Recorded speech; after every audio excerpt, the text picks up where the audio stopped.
નમસ્કાર વિદ્યાર્થી મિત્રો, પાઠ નંબર 3 નૂતન વિશ્વ તરફ પ્રયાણ.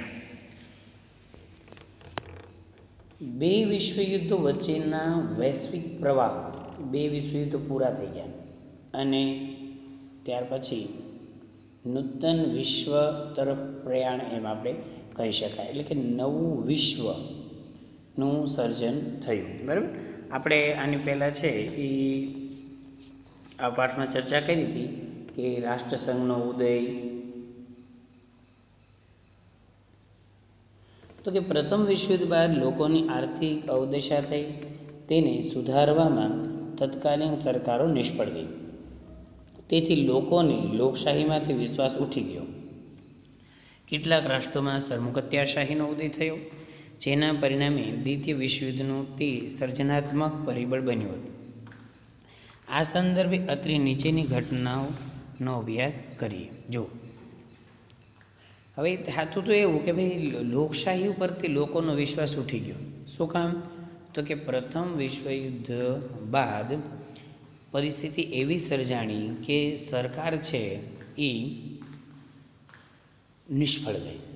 સરકાર નિષ્ફળ ગઈ એટલે એનો મતલબ શું કે ભાઈ સરકાર નિષ્ફળ ગઈ એટલે સરકાર કંઈ કામ કરવા સક્ષમ થઈ શકી નહીં. એટલે જ કીધું ને મેં કે ભાઈ યુદ્ધથી ઘણું બધું મોટું નુકસાન થાય. ઘણું બધું મોટું નુકસાન એટલે શું? તો કે યુદ્ધ થાય એટલા માટે દેશ છે એ 5 થી 10 વર્ષ છે એ પાછળ વયો છે. કારણ કે યુદ્ધ દરમિયાન ખર્ચાઓ વધી જાય, ઉદ્યોગ ધંધા, બીજા દેશો સાથેના વ્યાપાર, આ બધા એમાં ઘણો બધો ઘટાડો થઈ જાય. તો આ સંદર્ભે અત્રે નીચેની ઘટના અભ્યાસ કરી. દ્વિતીય વિશ્વયુદ્ધનું સર્જન થયું એમાં નીચેની 4 બાબતો મહત્વની છે. તો કે ઇટાલીમાં ફાંસીવાદ, જર્મનીમાં નાઝીવાદ, જાપાનમાં લશ્કરવાદ અને વૈશ્વિક મહામારી 1920 થી 1932, 1929 થી 1932 સુધીની. હવે ઇટાલીમાં ફાંસીવાદ એટલે આપણને એમ થાય ને કે સીધા ફાંસી ચડાવી દેવા નહીં ભાઈ, જુદું છે. પ્રથમ વિશ્વયુદ્ધમાં ઇટાલી વિજેતા રાષ્ટ્રોના પક્ષે હતું અને તેમના જ પક્ષે રહીને યુદ્ધ લડ્યું. પ્રથમ વિશ્વયુદ્ધમાં ઇટાલી વિજેતા રાષ્ટ્રોના પક્ષે હતું અને એના જ પક્ષે રહીને યુદ્ધ લડ્યું. તેમાં ઇટાલીને $12 અબજ જંગી ખર્ચ થયો, 6 લાખ સૈનિકોની જાનહાનિ થઈ. છતાં વિજેતા મિત્ર રાષ્ટ્રોએ મનગમતા પ્રદેશો લઈ લીધા અને ઇટાલીની ઉપેક્ષા થઈ. તેથી ઇટાલી રોષે ભરાયું. હવે જો થયું એવું કે જે વિજેતા રાષ્ટ્રો હતા એના પક્ષે ઇટાલી લડ્યું, પરંતુ જ્યારે ભાગલા પાડવામાં આવ્યા યુદ્ધના, વિજેતા રાષ્ટ્રોએ જે ભાગ પાડ્યા હતા ને, તો એમાં જે સારા પ્રાંતો હતા એ બીજા બધા લઈ લીધા. ઇટાલીને એમાં જે જોતું તેવું મળ્યું નહીં. 6 લાખ સૈનિકોની જાનહાનિ થઈ અને વિજેતા મિત્ર રાષ્ટ્રોએ મનગમતા પ્રદેશો લઈ લીધા અને ઇટાલીની ઉપેક્ષા થઈ. તેથી ઇટાલી રોષે ભરાઈ. ઇટાલીનો રાષ્ટ્રીય સ્વમાન ભંગ થયો. તે માટે ઇટાલીની સરકાર જે જવાબદાર છે તેમાંની ઇટાલીની જનતા રાષ્ટ્રીય અપમાનનો બદલો લેવા માંગતી હતી. જો હું કે ભાઈ ઇટાલીની પ્રજા છે એ આપણું અપમાન થયું એવું માનતી હતી અને એ અપમાનનો બદલો લેવા માંગતી હતી.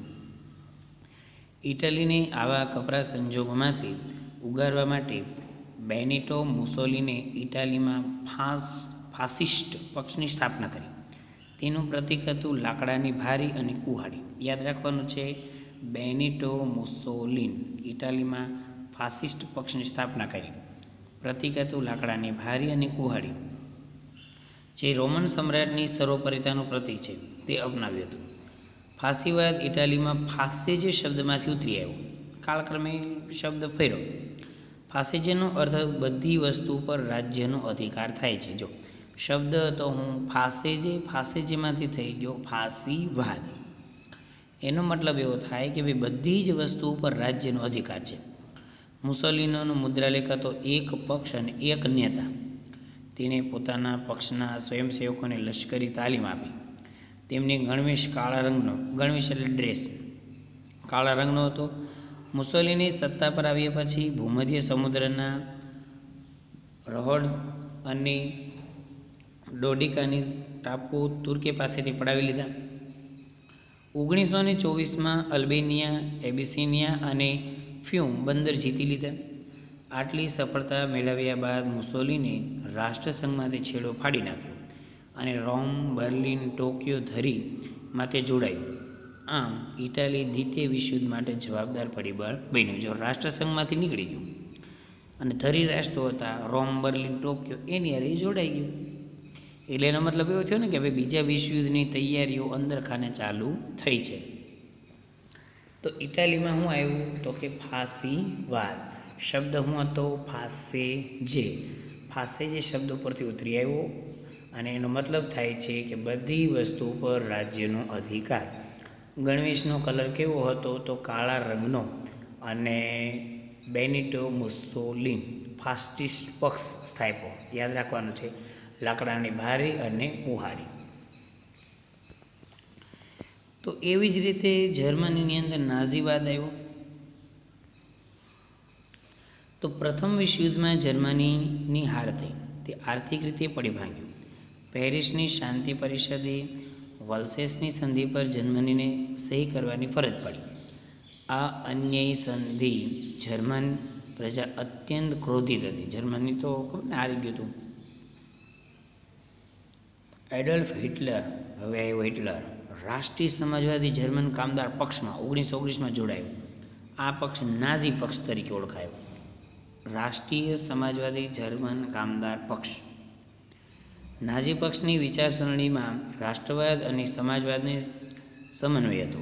જર્મનીના રાષ્ટ્રપતિ હિન્ડેનબર્ગનું અવસાન થતાં હિટલર રાષ્ટ્રપતિ પદ ધારણ કરી જર્મનીમાં સર્વકત્યારશાહી સ્થાપી. જો શું થયું, એ જ વખતે એના રાષ્ટ્રપતિ હતું એનું અવસાન થયું અને ત્યાં આગળ કોણ બેસી ગયું? હિટલર. હિટલરે ઉગ્ર અને આક્રમક નીતિ અપનાવી. જર્મન પ્રજાની સંકુચિત રાષ્ટ્રવાદ તરફ દોરી જર્મન પ્રજા હિટલરને ફ્યુહર એટલે તારણહાર માનવા માંડ્યા કે ઓહ, હિટલરે તો આપણા માટે કેટલું કામ કર્યું, કેવું કર્યું, આમ કર્યું, તેમ કર્યું. એ લોકોને ખબર હતી નહીં કે ભાઈ અંદર ખાને હિટલર આવો માણસ છે. નાઝીવાદના સૈનિકોનો ભૂરા રંગના લશ્કરી પોશાક પહેરતા, ખભા પર લાલ રંગની પટ્ટી ચોંટાડતા અને સ્વસ્તિક જેવું પ્રતીક લગાવતા હતા.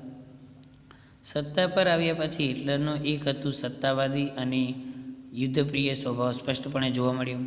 તેનું મુખ્ય ધ્યેય જર્મનીના એક મહત્ત્વની સત્તા તરીકેનો ઉદયનું હતું, પરંતુ તેની નીતિઓનું લક્ષ્ય જર્મન જાતિના શુદ્ધિકરણના નામે યહૂદીઓ, જીપ્સીઓ અને માનસિક રીતે વિક્ષેપ વ્યક્તિઓનો નાશ કરવાનો હતો. જો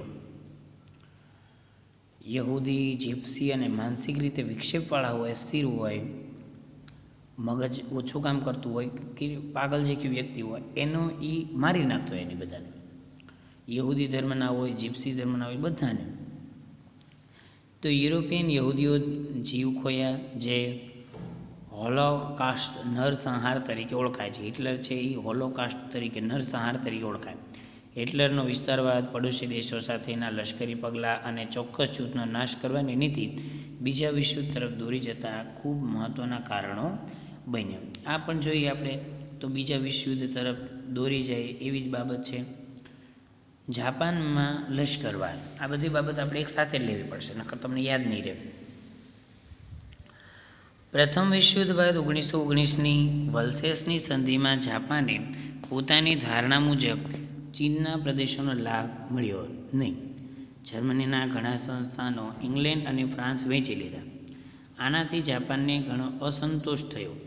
1921-22ની વોશિંગ્ટન પરિષદમાં ઇંગ્લેન્ડ અને અમેરિકાના નૌકાદળના ફક્ત 35% નૌકાદળ રાખવાની દરખાસ્ત જાપાને સ્વીકારવી પડી.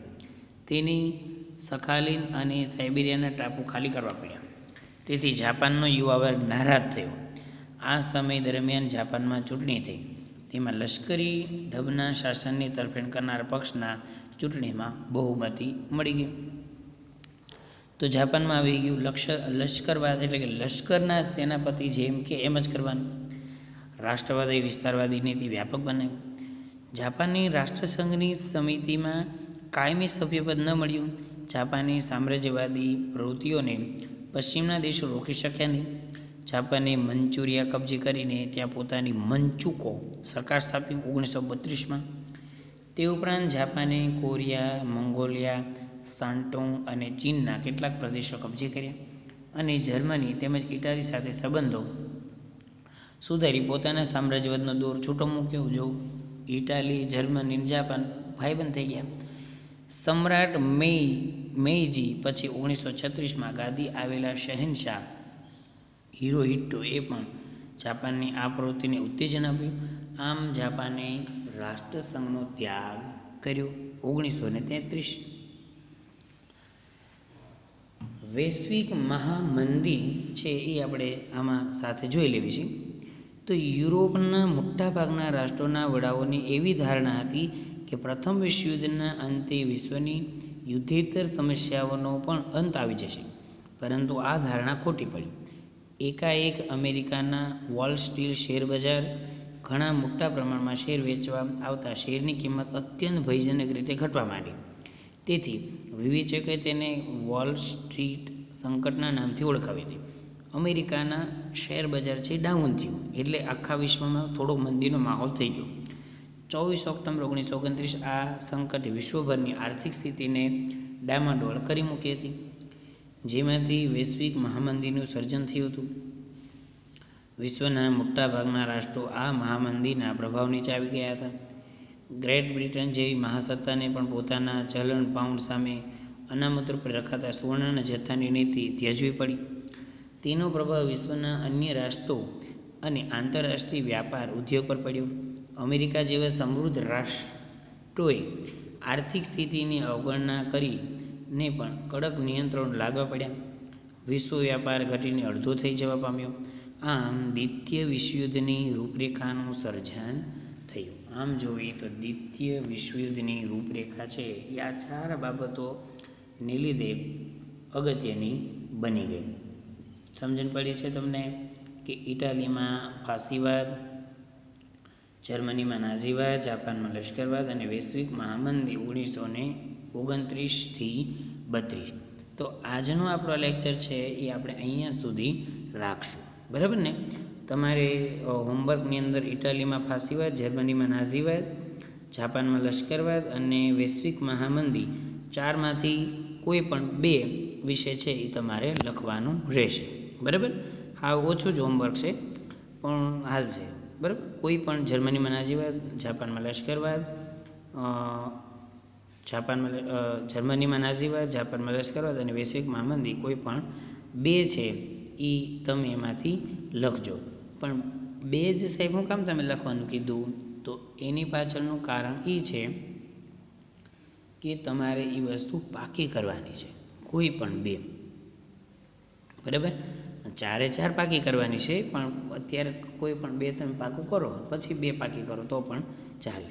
સમજાણું? એટલે તમે પાકું કરજો ને. નૂતન વિશ્વ તરફ પ્રયાણ છે તમારે પાકું કરવાનું છે, ખાસ યાદ રાખજો. હોમવર્કમાં આપણે સ્વાધ્યાયમાંથી તમને એક પ્રશ્ન કાલે આપી દીધો છે, બરાબર ને?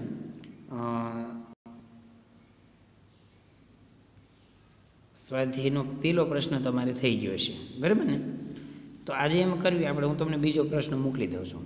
બીજો પ્રશ્ન હોમવર્કમાં તમારે કરવાનો રહેશે, બરાબર? ઓલો 4માંથી 2 લખવાના હતા એ ન કરતા. હવે પ્રશ્ન નંબર 2 છે એ તમારે હોમવર્કમાં કરવાનો રહેશે, બરાબર? ઓકે, તો અહીંયા સુધી આપણો લેક્ચર રાખવી. Okay, thank you, good bye.